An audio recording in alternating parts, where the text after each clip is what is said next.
Okay, so we begin the Gemara today on Daf Mem Zayin, Amud Aleph. We are the second line from the top of the Yamid.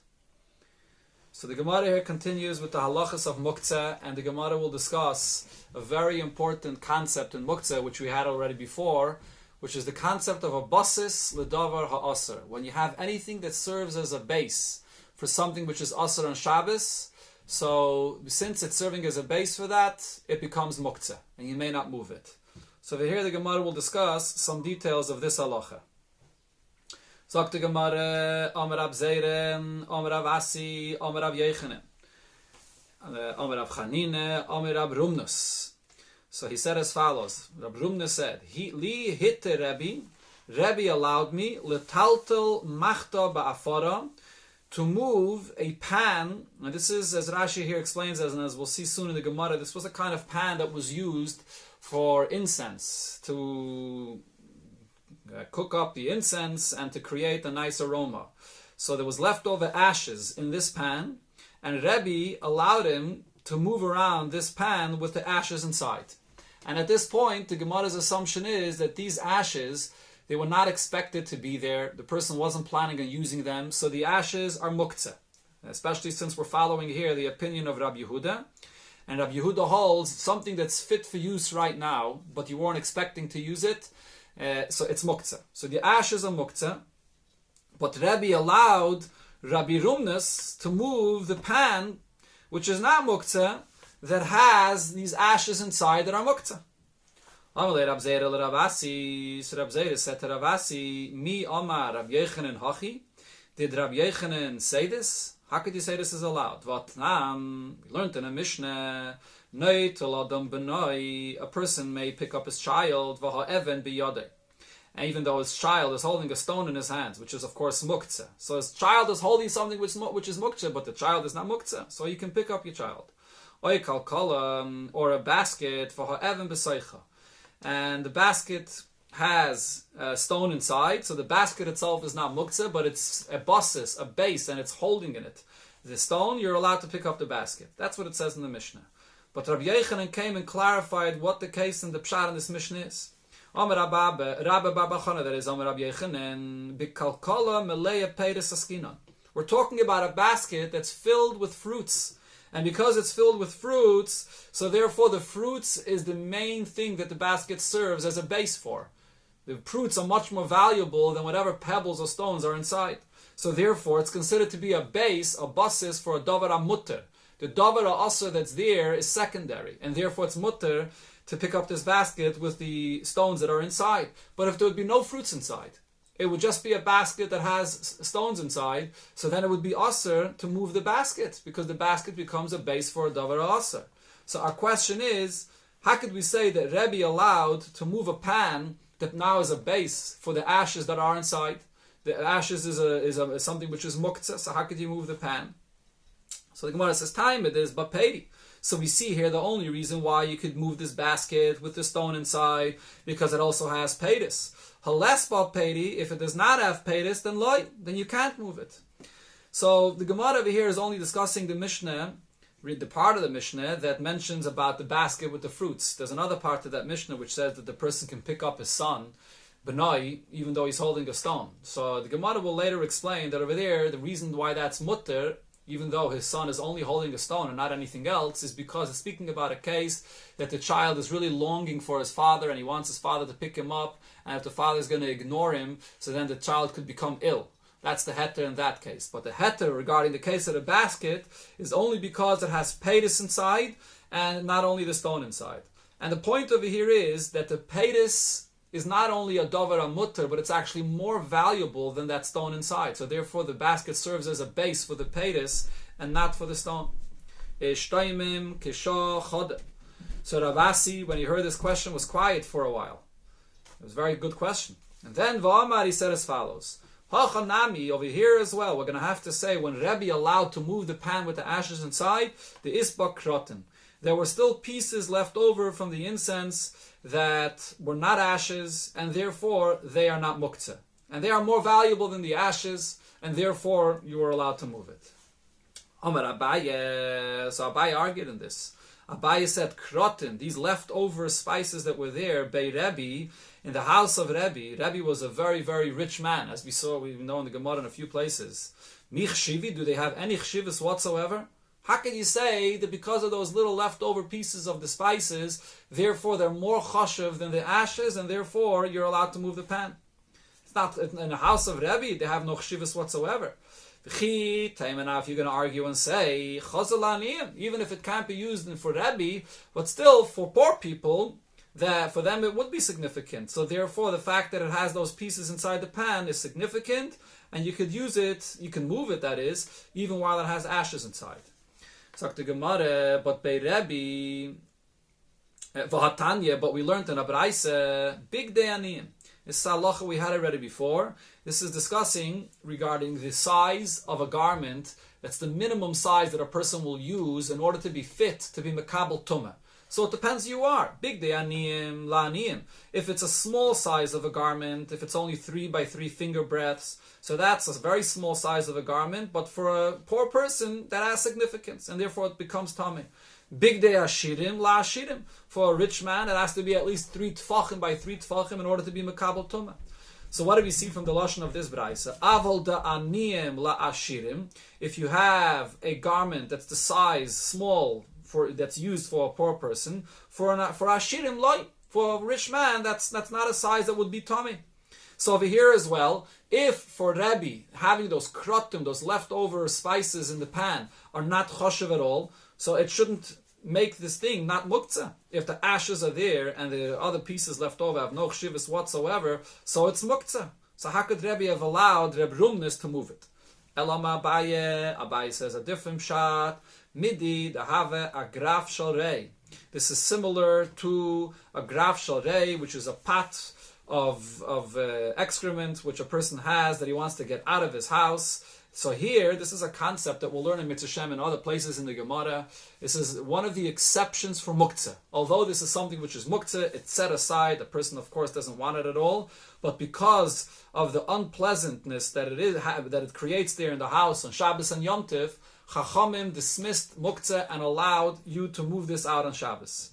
So over here as well, because of this pat or this pan of ashes that was there, so it's something that was unpleasant, and Rabbi allowed Reb Rumnis to move it out. This was Abaye's pshat. Amar Rava responds to this and doesn't agree. Shtei tshuvas b'davar. I have two tainis. I have two answers to your pshat over here. Chada number one, graf shel rei ma'us. That's something which is really repugnant, and therefore Chachamim allowed to move it out. But v'hai loy ma'us. You may not want it there, it may not be so pleasant for you, but it's not repugnant like a graf shel rei. So how would you be allowed to move out this pan with the ashes? V'yoid, another thing, graf shel rei migli. The case of the graf shel rei, it's uncovered, and that's why you're allowed to move it out. But over here, v'hai michsi. Over here we're talking about a pan, the way these pans were designed, as Rashi says, the pans that we use to make the incense. It had a cover with small holes inside for the aroma to come out. So it has a cover over it. So therefore, if there's ashes inside with a cover over it, we can't dismiss the isser of muktzeh in this case. So therefore Rava says another pshat, that really the ashes that were inside were not muktzeh. Ki avine bei Rav Nachman, when I was by Rav Nachman, have a metaltinon, kenuna agav kitma. We would move this pan, also some kind of a utensil or some kind of a pan that was used to make a fire inside, and there was ashes inside. They would move it with the ashes. Va'afal gav de'ika leh shivre eitzim. Although there were little chips of pieces of wood. And what he's saying is, the ashes inside were actually not muktzeh. That's what the Gemara is being machadish here. Ashes, if a person expects and knows that the ashes are going to be there, the ashes actually has a use. You can use the ashes to cover over dirt, to cover over certain things. The ashes has a use on Shabbos and Yom Tov, and therefore the ashes are not muktzeh. And that's what the case of Reb Rumnis was speaking about. That the ashes were expected to be there and it has a use, and therefore Rebbe allowed him to move it. Over here he's saying that by Rav Nachman they would move around this utensil with the ashes, although there were chips of wood. Now the chips of wood were muktzeh. The chips of wood had no use whatsoever, but because there was also ashes inside, and the ashes were more valuable and more useful than the chips of wood, so therefore it becomes a basis. It's a base for these ashes, and therefore you're allowed to move it around, which is for the ashes, which is more valuable than the chips of wood. That's the Gemara's final answer, Abaye's answer. Okay, the Gemara continues. Meisvei, a question was asked on this. It says in a Braise, Vishavin, and they agree. This refers to Rabbi Yehuda and Rabbi Shimon. That are the ones that always argue regarding muktzeh. So they both agree. Shem yeshba shivrei psila. So if you have a lamp and the fire goes out, so Rabbi Yehuda says you can't use the oil. The leftover oil can't be used on Shabbos. It's muktzeh. Rabbi Shimon's opinion is, no, you could use the leftover oil once the fire goes out. But they both agree, Shem yeshba shivrei psila, if there are leftover wicks, she'asal taltal. So then, because of those leftover wicks, you're not allowed to move them. So the question is, why not? But it has the oil inside. And the oil, presumably, is much more valuable than the leftover wicks. So therefore, l'kul you should be allowed to move it because of the leftover oil. Why is there such a big significance to those little pieces of wicks that are left over inside? Amar Abaye, so Abaye answers, this Braisa was speaking about a specific place, the Galila Shanu. This Braisa was taught in Galila, in Golil, as Rashi here explains. In Golil, for them, the leftover wicks were very, very valuable to them because they did not have enough sources for garments to be used for wicks. And therefore, the leftover wicks is something that they saved.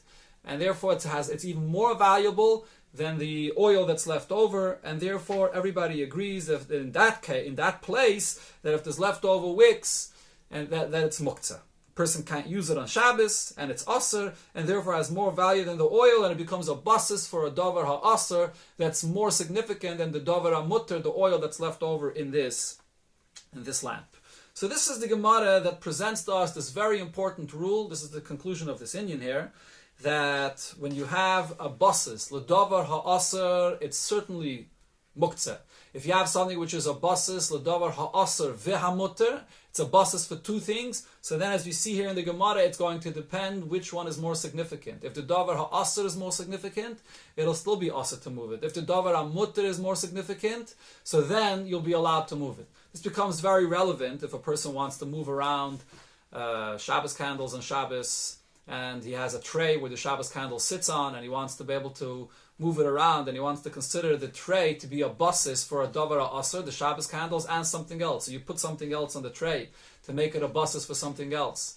Or for example, on Chanukah, when a person wants to move around the Chanukah candles that he leaves there at the doorway, and after the Chanukah candles goes out, he wants to move it away, so you place something else on the table in order for it to become a basis to a davar ha'mutter as well, to be allowed to move it away. Now the big problem becomes, based on what we see here in the Gemara, if the other item, if the davar hamutter that you're putting down, together with the leichter, or together with the Chanukah candles, with the menorah, is less valuable than the leichter or the menorah, so then it shouldn't help anything, because it's the davar ha'aser that it serves as a base for is much more valuable than the davar hamutter. So the Paiskim discussed this. There are various ateirim that are given, according to some, to explain why this is allowed. Let's continue in the Gemara inside.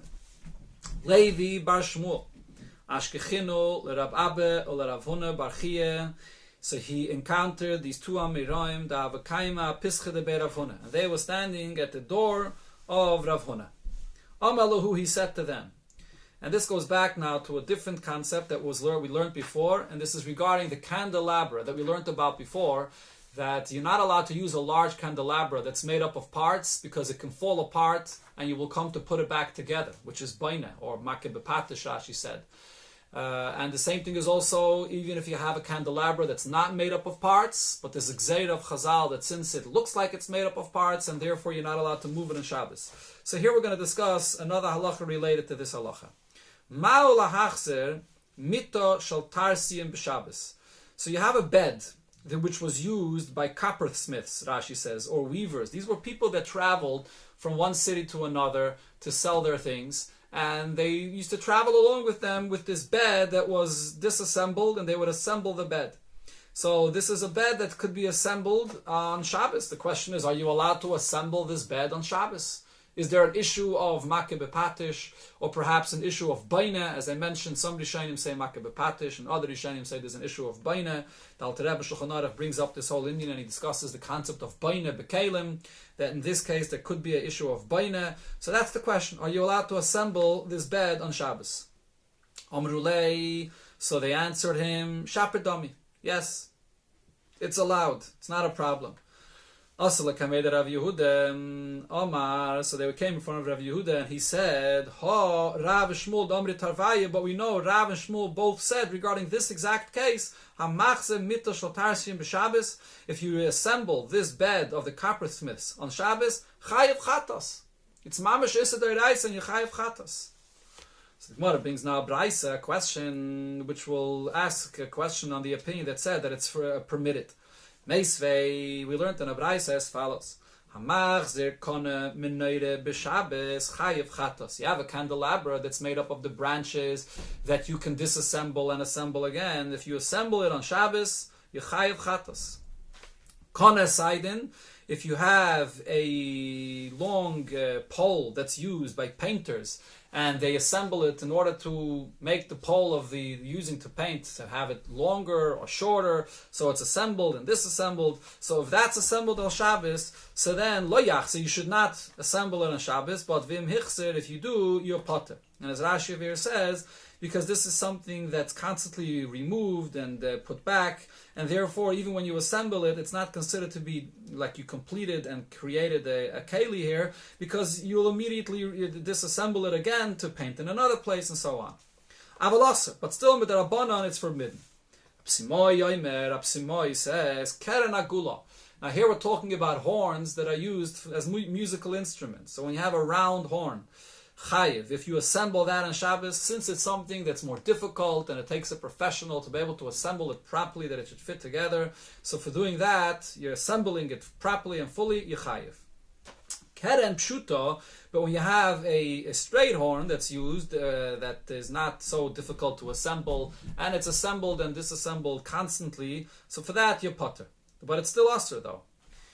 So the question is, right over here you see that if you assemble something fully and properly, so then you be chayiv chatas. So why shouldn't that apply to the bed of these coppersmiths that's fully assembled to be able to sleep in it? You should be chayiv chatas. So whose opinion are they following when they said that it's permitted? And for the Gemara, inu da'amar kahai tane, they are following the opinion of the following Tanya.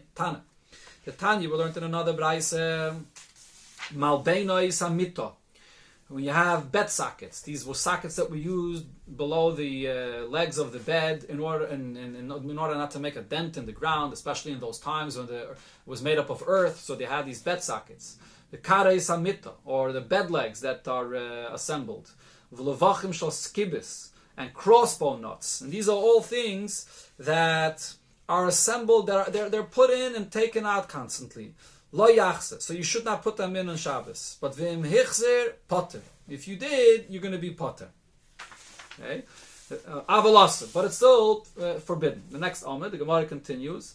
V'lo yitka, and you should not put it in tightly and screw and nail them in. V'im toka, if you did nail them in to be there permanently, then chayiv chatos. Then you'll be chayiv chatos.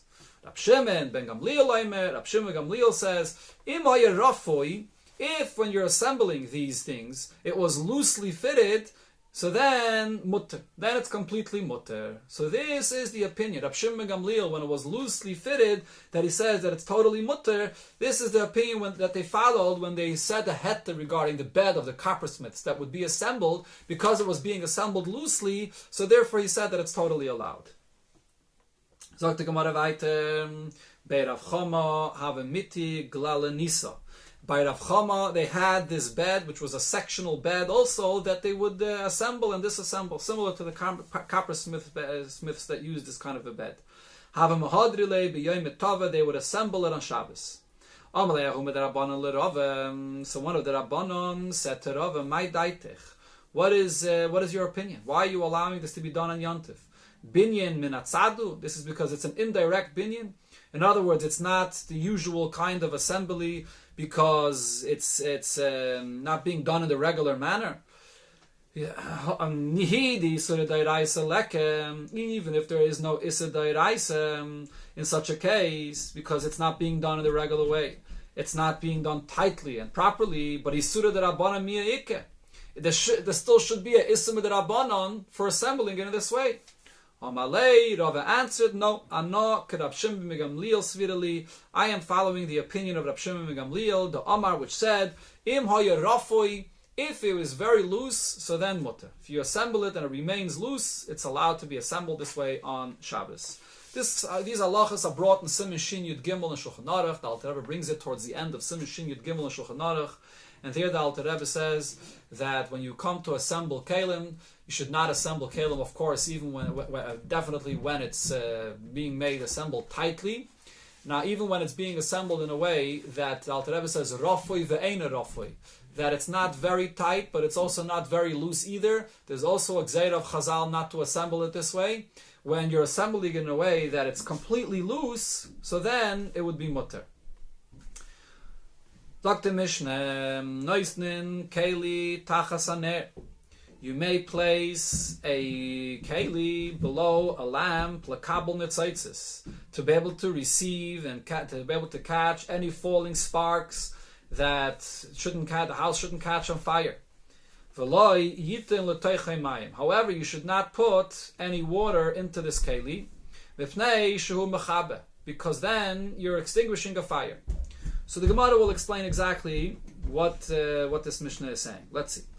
So first the Gemara starts with the first din of the Mishnah, that you place a bowl or whatever it is below the lamp in order to catch the falling sparks. Direct to Gemara, isn't this an issue based on something that we learned before? Using any non-muktzeh item and designating it for a muktzeh purpose, and yet now you annul its use for any non-muktzeh purpose, is a problem on Shabbos. You're mevatel the keli from its preparedness to be used on Shabbos, and that itself is a isser. So how could you take this keli and designate it for the lamp and be mevatel it of its use, of its non-muktzeh use?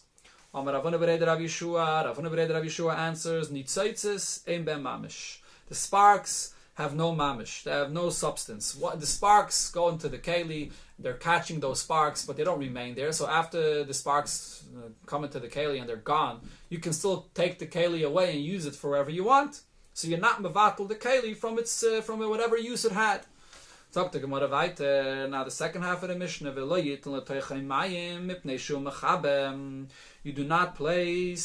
you should not place any water into this keli, because then you're extinguishing the sparks that enter into this keli, into the water of this keli.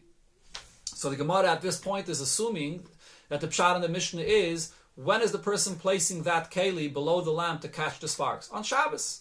He's placing it there on Shabbos, and therefore the issue is that he's now extinguishing the fire on Shabbos.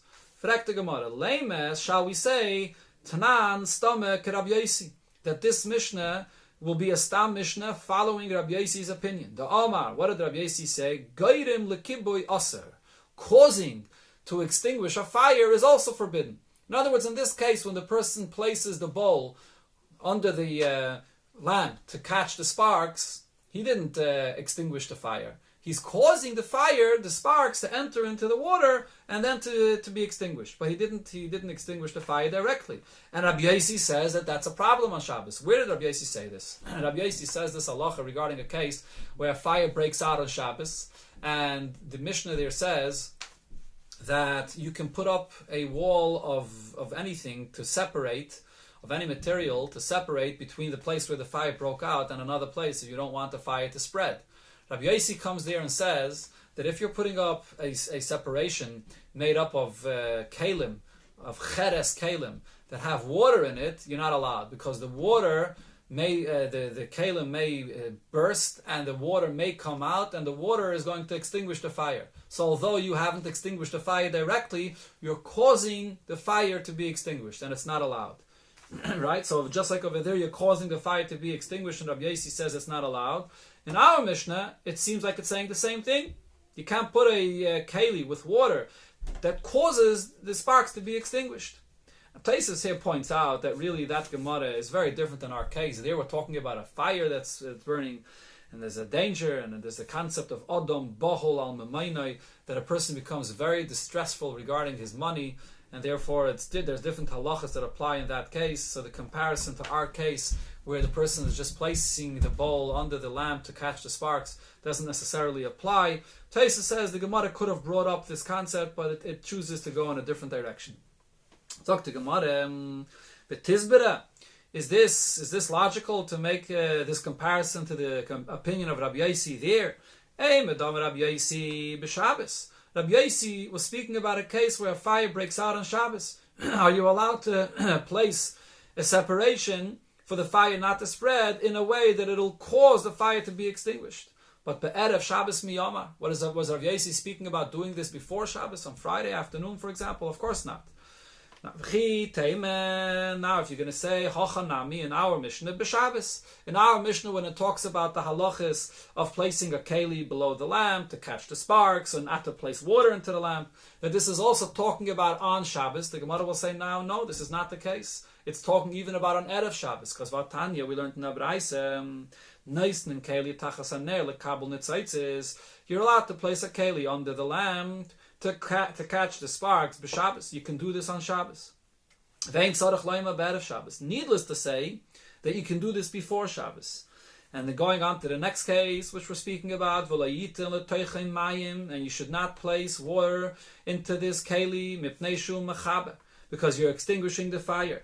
May erev Shabbos. Now this is not even allowed to be done even from before Shabbos. Vein tzarich loyma b'Shabbos. And needless to say that if you're placing this keli below the lamp, you shouldn't be putting water there on Shabbos. So what do we see over here? That this is something that's not even allowed even before Shabbos. Before Shabbos, why isn't it allowed? So there has to be a different reason why over here there's a Stam Mishnah that says that this is not allowed and this is not connected to the opinion of Rabbi Yosi. So what's the pshat in this? Elo Rav Ashi, so Rav Ashi explained, Afilatayme Rabbana. Our Mishnah here follows even the opinion of the Rabbanon that there, regarding the case of a fire that broke out, gram kibui, causing to extinguish a fire, is permitted.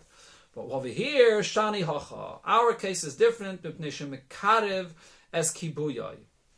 Over here, when the person is placing over there the dish, the bowl with water, he readies the extinguishing directly.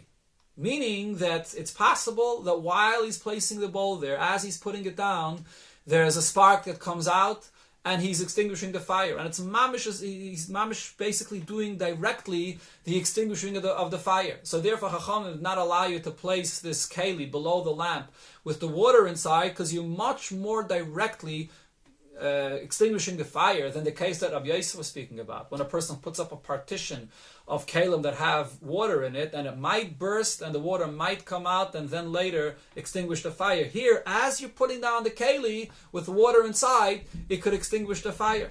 And therefore it's not allowed. And not only is it not allowed to be done on Shabbos, Chachamim made a gzeira that you shouldn't even do this on Erev Shabbos. So therefore this is a totally different case, and it doesn't apply to the machlekes of Rabbi Yosi and the Rabbanan. Hadran aloch kira. This completes Pedic Kira, that is. And in this Pedic we discussed three very important halachas. Just to quickly recap the things that we learned about in this Pedic, we learned the halachas of shihiyah, chazara, talking about a person leaving things on a fire from before Shabbos, in what cases you're allowed, in what cases you're not allowed, and removing things from the fire to put it back on the fire on Shabbos. The second concept that we discussed over here in this Pedic is many of the details of Hilchas Bishul on Shabbos, Kli Rishain, Kli Sheni, the halachas of cooking directly on the fire, the halachas of cooking just on the Toil de Sa'er or Toil de Sachamo, like in the case of Chamei Tveria. And then the third section of the Pedic discussed at length different details of the halachas of muktzeh, primarily the machlekes of Rabbi Yehuda and Rab Shimon, how far the halachas of muktzeh goes. There's the halacha of muktzeh, that the status of ben hashmoshes applies for the rest of Shabbos according to Rabbi Yehuda. There's the concept of muktzeh machmas miyas that we learned in this Pedic. Something that's repugnant becomes muktzeh. There's the concept of basis l'davar ha'asar, another concept of muktzeh that we learned over here in this Pedic. This is the conclusion of this Pedic. In Mitzvah Shem, we begin a new Pedic tomorrow. Have a very good day, everybody. Hatzlacha Rabbe and everything you do.